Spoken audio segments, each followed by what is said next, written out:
कबाड़ खाना। पत्नी के अंतिम संस्कार व तेहरी के बाद रिटायर्ड पोस्टमैन रामपाल गांव छोड़कर मुंबई में अपने पुत्र अनिल के बड़े से मकान में आए हुए हैं। अनिल बहुत मनोहार के बाद उनको यहाँ ला पाया है।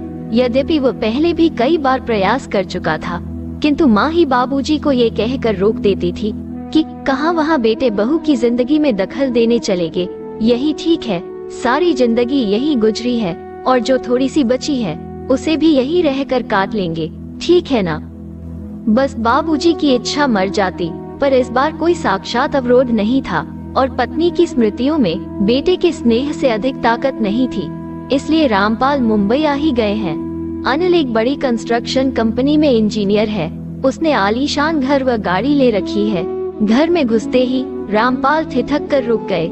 गुदगुदी मैट पर पैर रखे ही नहीं जा रहे हैं। उनके दरवाजे पर उन्हें रुका देखकर अनिल बोला, आइए बाबूजी, अंदर आइए।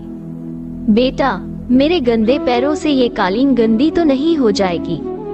बाबूजी, आप उसकी चिंता न करें, आइए यहाँ सोफे पर बैठ जाइए। सहमे हुए कदमों में चलते हुए रामपाल जैसे ही सोफे पर बैठे तो उनकी चीख निकल गई, अरे अरे, मर गया रे। उनके बैठते ही नर्म और गुदगुदे सोफे की गद्दी अंदर तक धंस गई थी। इससे रामपाल चिहुक कर चीख पड़े थे। चाय पीने के बाद अनिल ने रामपाल से कहा, बाबूजी, आइए आपको घर दिखा दूं अपना। जरूर बेटा, चलो। बाबूजी, ये है लॉबी जहां हम लोग चाय पी रहे थे। यहाँ पर कोई भी अतिथि आता है तो चाय, नाश्ता और गपशप होती है। ये डाइनिंग हॉल है, यहाँ पर हम लोग खाना खाते हैं। बाबूजी, ये रसोई है और इसी से जुड़ा हुआ ये भंडार घर है। यहाँ रसोई से संबंधित सामग्री रखी जाती है। ये बच्चों का कमरा है। तो बच्चे क्या अपने माँ बाप के साथ नहीं रहते? बाबूजी, ये शहर है और शहरों में मुंबई है। यहाँ बच्चे को जन्म से ही अकेले सोने की आदत डालनी पड़ती है। माँ तो बस समय समय पर उसे दूध पिला देती है और उसके शेष कार्य आया आकर कर जाती है। थोड़ा ठहरकर अनिल ने आगे कहा, बाबूजी, यह आपकी बहू और मेरे सोने का कमरा है और इस कोने में ये गेस्ट रूम है। कोई अतिथि आ जाए तो यही ठहरता है।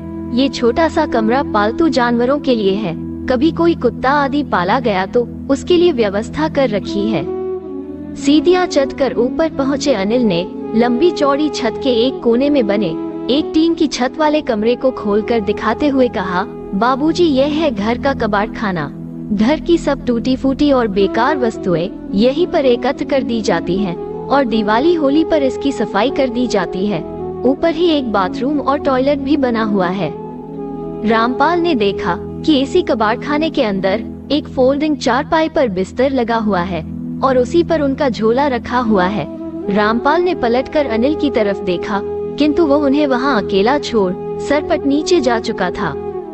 रामपाल उस चारपाई पर बैठकर सोचने लगे कि कैसा ये घर है जहां पाले जाने वाले जानवरों के लिए अलग कमरे का विधान कर लिया जाता है, किंतु बूढ़े माँ बाप के लिए नहीं।